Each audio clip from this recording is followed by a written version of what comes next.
مجھے تمہارے ساتھ ہی جانا ہے۔ انہوں نے اپنی بات اس کے سامنے رکھی۔ مگر میرے ساتھ ہی کیوں؟ وہ الجھ کر بولا۔ بس ایک کام، تم زیادہ سوال مت کرو۔ جو حکم ماجی۔ اچھا کب جانا ہے؟ جب جانا ہوگا فون کر دیجیے گا، میں آ جاؤں گا۔ وہ مردان خانے کی طرف جاتے ہوئے نہایت ادب سے بولا۔ ٹھیک ہے، فون کر دوں گی۔ اوکے، اب میں چلتا ہوں۔ ان کی پیشانی پر بوسہ دے کر مسکراتا ہوا باہر نکل گیا۔ اس کی ماں کی ہر بات اس کے لیے حرف آخر کہلاتی تھی۔ وہ ان کی کبھی کوئی بات نہیں ٹالتا تھا، جیسے آج نہیں ٹالی تھی۔ مسٹر سلسبیل سلطان، یہ ابریش کی آواز تھی۔ وہ جو اپنی اسائنمنٹ سبمٹ کروا کے نکل رہا تھا، اس کی آواز سن کر وہیں رک گیا۔ کیا ہوا؟ سلسبیل سلطان نے اس کی طرف مڑتے ایک ابرو اٹھاتے ہوئے سوالیہ انداز میں استفسار کیا۔ کل رات والے واقعے پہ غصے کے اثرات اب تک اس کے چہرے پہ نمایاں تھے۔ کیا مطلب کیا ہوا؟ کل وہاں کیا تماشا کھڑا کیا تھا تم نے؟ ہاں، سمجھتے کیا ہو تم خود کو؟ ایسے ہی کسی کو بھی مارنا شروع کر دو گے تم؟ ابریش اس پر چلائی۔ سلسبیل سلطان کا پل پل روپ بدلنے والا ایٹیٹیوڈ اسے ہمیشہ غصہ دلاتا تھا۔ ایکسکیوز می، میں نے انہیں کسی وجہ سے مارا تھا اور یہ تم اچھے طریقے سے جانتی ہو، اور وہ لوگ اس سے زیادہ ڈیزرو کرتے تھے۔ سلسبیل سلطان نے ایک ایک لفظ چباتے ہوئے گمبھیر لہجے میں کہا۔ ابریش کو طیش آ گیا۔ لگتے کیا ہو تم میرے؟ ہاں، میرے باڈی گارڈ ہو؟ کیا ہو تم؟ میں اپنے اوپر اٹھتی انگلیوں کو زیر کرنے کی طاقت رکھتی ہوں، اوکے؟ تم سے کسی نے مدد نہیں مانگی تھی۔ اگر تمہیں کچھ ہو جاتا تو اس کی ذمہ دار میں ٹھہرائی جاتی۔ کس خوشی میں پرائے پھڈے میں پھنس کر اپنی جان خطرے میں ڈالی؟ ابریش نے تیکھی نظروں سے دیکھتے ہوئے چپتے ہوئے لہجے میں سوالات کی بوچھاڑ کر دی۔ مس ابریش، یہ ہرگز مت سمجھیے گا کہ میں نے آپ کے لیے کیا۔ آپ کی جگہ اگر کوئی اور لڑکی بھی ہوتی تو میں اس کے لیے بھی یہی کرتا، کیونکہ آپ لڑکیاں کسی کی بیٹی، کسی کی بہن اور کسی کی عزت ہوتی ہیں، اور میں ہرگز ان لوگوں میں سے نہیں جو غلط کے خلاف قدم نہ اٹھائیں، نہ ہی ان مردوں میں سے جو طاقت رکھنے کے باوجود کھڑے ہو کر تماشا دیکھتے ہیں۔ اور آپ، جانتا ہوں آپ میں بہت ہمت ہے، میرے سامنے تو بہت پٹر پٹر زبان چلتی ہے۔ تب کیا ہو گیا تھا؟ سانپ سوکھ گیا تھا آپ کو؟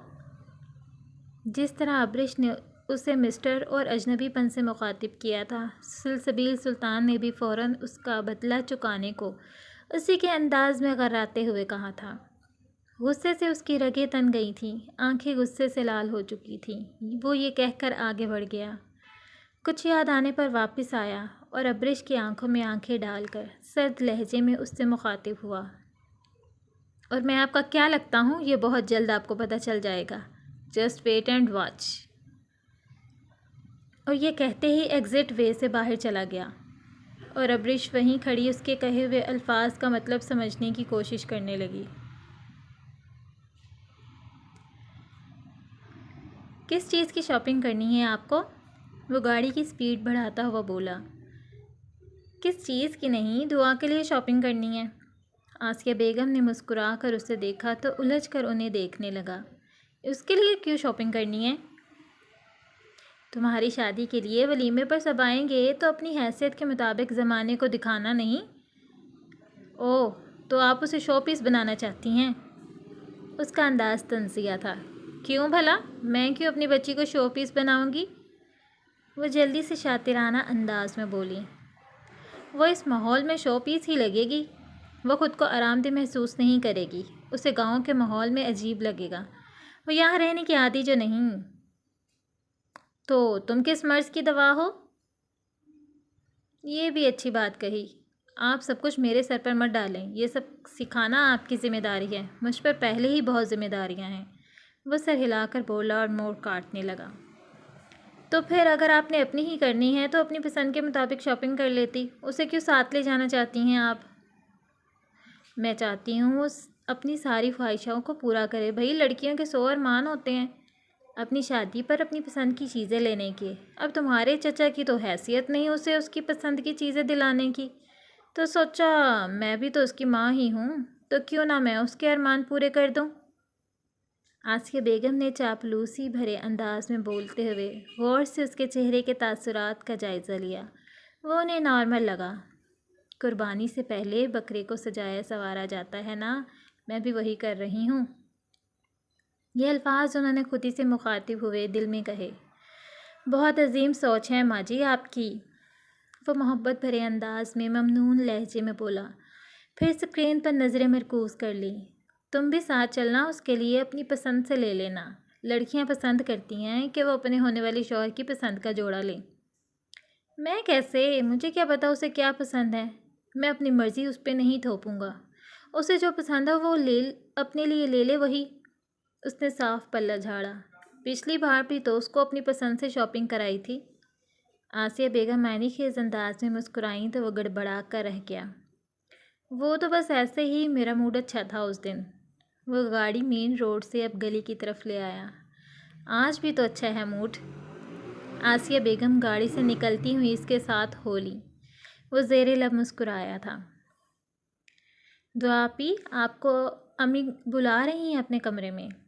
وہ اسکول سے واپس آ چکی تھی، کھانے سے فارغ ہو کر کوئی کتاب پڑھ رہی تھی جب سمرہ اس کی چھوٹی بہن نے آ کر کہا، جی امی جان آپ نے بلایا؟ وہ ان کے کمرے میں داخل ہوتے ہوئے بولی، یہاں میرے پاس آ کر بیٹھو۔ سبینہ نے اپنے قریب اس کے لیے جگہ بنائی اور بولی تو وہ ان کے پاس جا کر بیٹھ گئی۔ ساجد شیرازی بھی وہیں پر بیٹھ کر اخبار پڑھ رہے تھے۔ تمہاری تائیں امی آ رہی ہیں شادی کی شاپنگ کے لیے، کہہ رہی ہیں تمہاری پسند سے ولیمے کا جوڑا اور کچھ ضروری چیزیں لینی ہیں۔ میں کیسے امی؟ وہ جز بجز ہو کر بولی، کیسے منع کروں میں انہیں، اب تو وہ لوگ راستے میں ہوں گے۔ ساجد شیرازی نے اخبار سے نظریں ہٹائے اسے مخاطب ہو کے کہا، جانے میں کیا قباحت ہے، چلی جاؤ نا بیٹا، اسی بہانے تم اپنی تائی کی عادت سے بھی واقفیت حاصل کر لو گی۔ اب باقی زندگی وہی گزارنی ہے تو انہیں سمجھنے کے لیے ایسی ملاقات ضروری ہے تاکہ وہاں ایڈجسٹ کر سکو۔ وہ اپنے تئیں اسے سمجھانے کے انداز میں رسان سے بولے، تمہارے پاپا بالکل صحیح کہہ رہے ہیں۔ سبینہ نے ان کی ہاں میں ہاں ملائی، پر میں انہیں ٹھیک سے جانتی بھی نہیں، بالکل انجان ہوں میں تو، اتنا قریبی رشتہ ہونے کے بعد عجیب سا لگ رہا ہے مجھے۔ اس نے ایک اور بہانہ گھڑا، چلو نا بیٹا، اتنے پیار سے ساتھ لے جانے آئی ہوں اور تم انکار کر رہی ہو۔ آسیہ بیگم اچانک سے وہاں آ گئی تھیں۔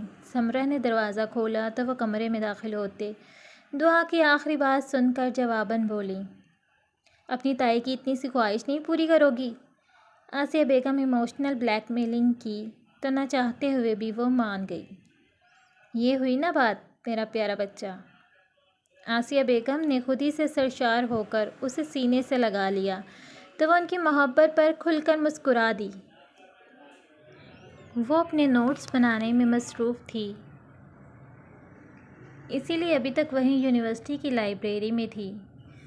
نوٹس مکمل کیے وہ اپنی جگہ سے اٹھی اور اپنی چیزیں سمیٹنے لگی جب اسے ایک پیاری سی خوشبو ہوا میں تحلیل ہوتی اپنی سانسوں میں اترتی ہوئی محسوس ہوئی۔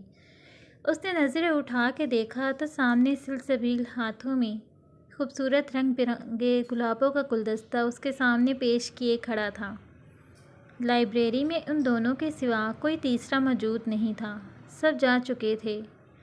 ابرش کے لیے فیصلہ کرنا مشکل تھا کہ گلابوں کی مہک زیادہ سحر انگیز تھی یا سلسبیل سلطان کی وجود سے اٹھتی محصور کن مہک۔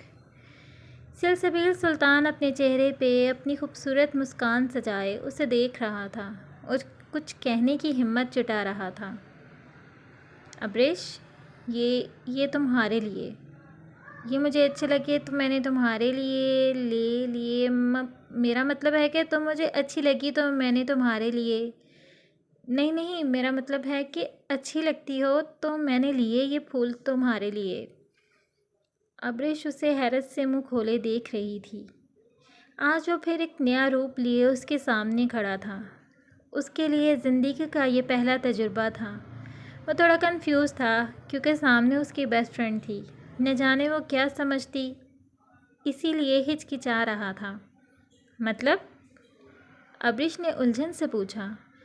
اسے لگا کہ ابھی جو ایٹیٹیوڈ دکھا کر گیا تھا اسے اپنے کیے پر پچھتاوا ہوگا، اسی لیے وہ اسے منانے کے لیے پھول لایا ہوگا۔ کیا کر رہا ہے سلسبیل؟ سلسبیل کے یوں پھول دینے پر وہ اپنے منہ میں بڑبڑائی، پھر اپنے پیشانی پہ آئے پسینے کو صاف کرتے ہوئے ایک لمبی سانس لی۔ سلسبیل سلطان نے اپنی پاکٹ سے ایک چھوٹا سا باکس نکال کے کھول کر اس کے سامنے ایک گھٹنے پر بیٹھ گیا۔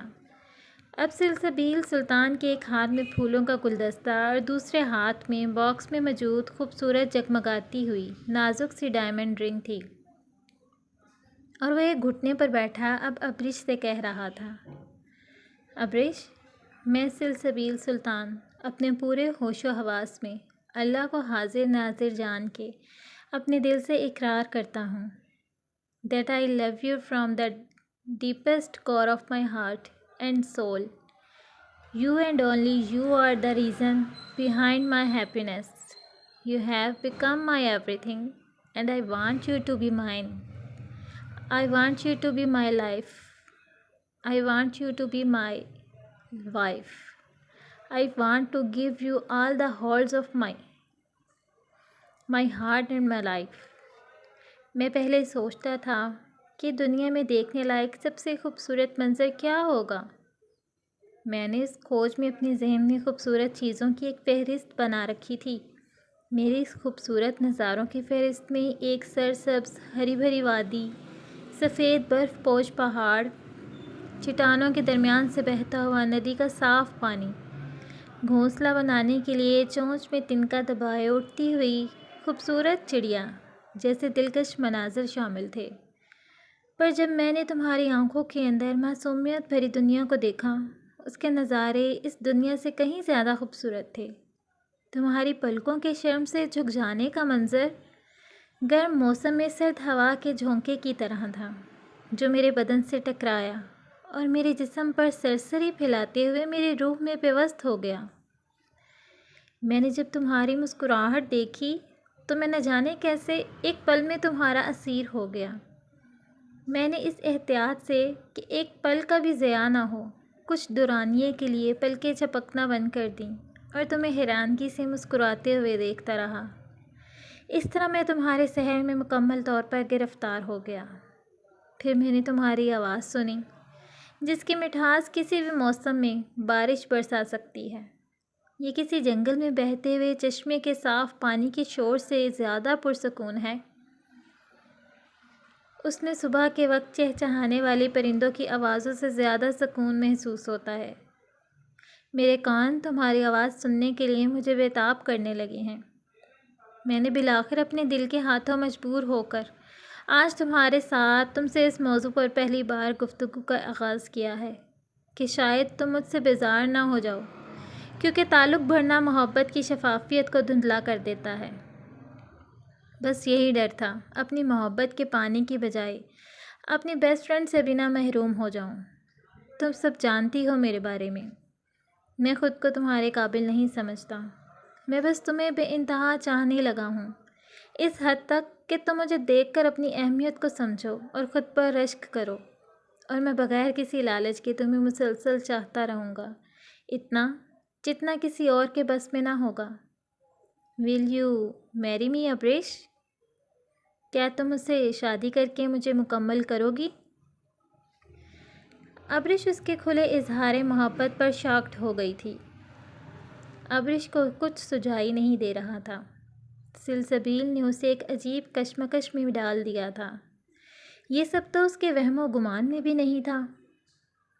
سلسبیل سلطان اس کے جواب کا بے صبری سے انتظار کر رہا تھا۔ اس کی بہت امیدیں وابستہ تھیں اس لڑکی سے، مگر جیسے جیسے لمحہ خاموشی طول پکڑ رہا تھا، سلسبیل سلطان ابریش کے چہرے کے اڑتے رنگ دیکھ کر فکر مند ہوتا جا رہا تھا۔ اس کی پریشانی اس کی امیدوں کو مایوسی میں بدل رہی تھی۔ ابریش حیرانی اور پریشانی کے ملے جلے تاثرات لیے بے سدھ کھڑی اس شخص کی بے قراری میں اضافہ کر رہی تھی۔ اس کا ساکت جسم تب چونکا جب ہاتھ میں موجود موبائل بجنے لگا۔ اسکرین پر نظر آتا نام دیکھ کر وہ نہیں کہتے ہی تیزی سے بنا پیچھے دیکھے وہاں سے باہر نکلتی روڈ کی طرف بھاگی تھی، گھر روانگی کی بس پکڑنے کے لیے۔ ایک کپ کافی ملے گی؟ وہ اپنا موبائل ٹیبل پر رکھتا ہوا اس سے بولا۔ وہ جو آسیہ بیگم کے لیے چائے بنانے کچن کی جانب جا رہی تھی، فہام کو دیکھ کر رکی تھی اور نظریں جھکائے رک گئی۔ باقی سب اندر کمرے میں بیٹھے آپس میں باتیں کر رہے تھے۔ جی میں لاتی ہوں، اور پلیز کسی اور سے مت بنوانا۔ اسے کچن کی طرف بڑھتا دیکھ کر وہ جلدی سے بولا تو وہ سر ہلا کے آگے بڑھ گئی۔ جب وہ کافی لے کر باہر آئی تو وہ اس کی رکھی ہوئی کتاب ہاتھوں میں لیے صوفے پر آرام سے نیم دراز ہوئے پڑھ رہا تھا۔